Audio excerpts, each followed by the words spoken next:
Hey there, and welcome back to Awkward Money, the space where we talk about healing your relationship with money without shame, judgment, and hopefully burnout. It's been a minute, but I assure you have my reasons. In case you're new here, let me introduce myself. I am Stephanie Alano.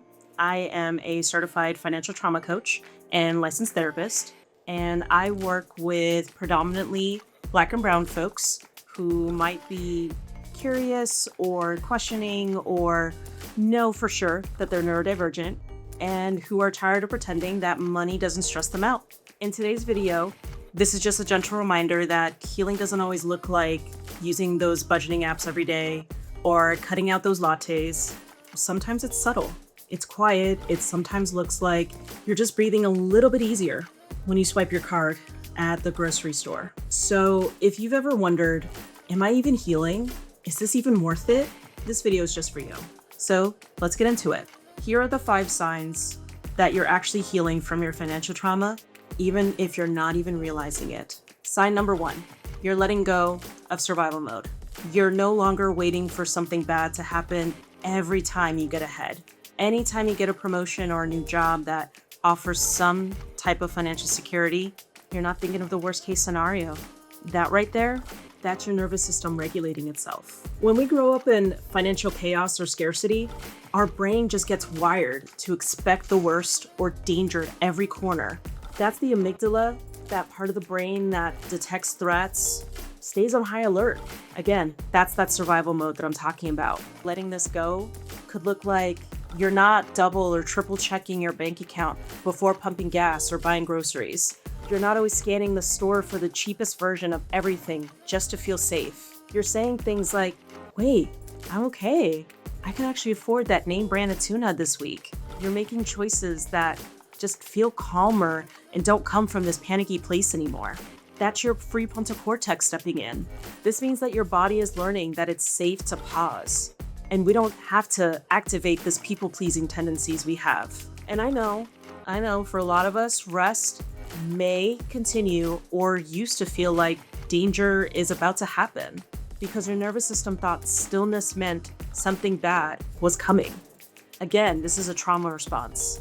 But now your vagus nerve, that's that part of that parasympathetic nervous system, is finally getting activated. This is the part that calms your body, slows your heart rate, lets you breathe deeply again.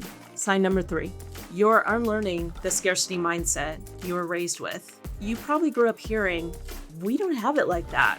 That wasn't just a phrase. It's a belief that's wired into your nervous system, and you're trying like hell to unlearn that. But just know that this belief, it's trained your brain to associate safety with lack. And it's gonna take time to really face that and replace that with new beliefs. The brain's ability to reorganize itself by forming new neural connections is happening while you heal. So for all those who, may not be brain nerds like me, neuroplasticity is the brain's remarkable ability to reorganize itself by forming new neural connections throughout life. We do this when we're young. It's a little bit easier before the age of 25. As we get older, it's still possible, but the process might look a little different. It might be a little slower. But again, the brain is still wired to take on new neural pathways or adapt when it needs to. But what makes neuroplasticity so powerful for financial healing is that it's not just a psychological change. We're not just saying these mantras or, oh, I have to change my mindset. It's an actual physical restructuring of the brain and these connections that will support you in your new relationship with money.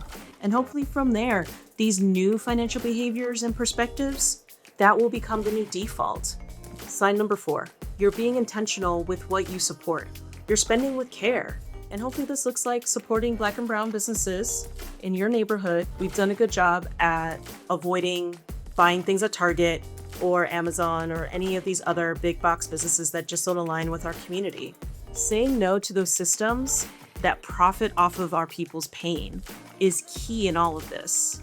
Because again, that's your prefrontal cortex at work. You're aligning your spending habits with your values, your culture, your healing. You actually have enough energy to look into, what is my money going to? Financial trauma can, now don't get me wrong, financial trauma can distort your sense of choice.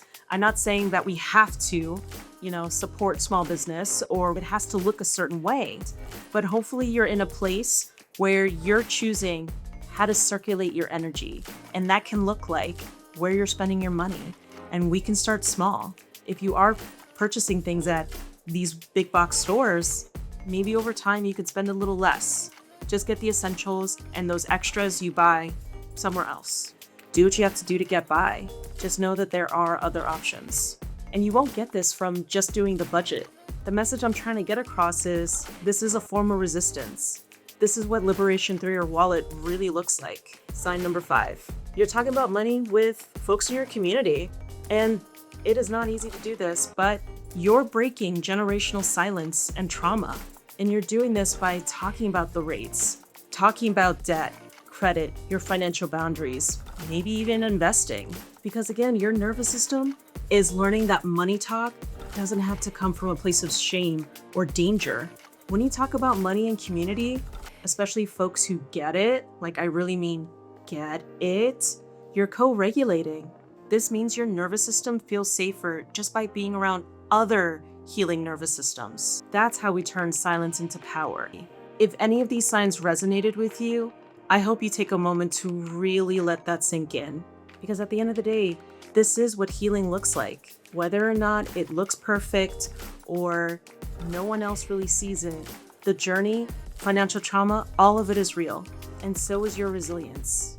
If you want more content like this, especially for BIPOC, neurodivergent, and cycle-breaking folks, go ahead and hit that subscribe button, give the video a thumbs up, and share it with someone who you think might need it. And if you're ready to take the next step in healing your relationship with money, check the description below for free tools, coaching info, and also check out my free Cafecito and Money Circle community that meets bi-weekly on Fridays. Sign up for my newsletter to learn more. You're not alone in this, and I'm really glad you're here.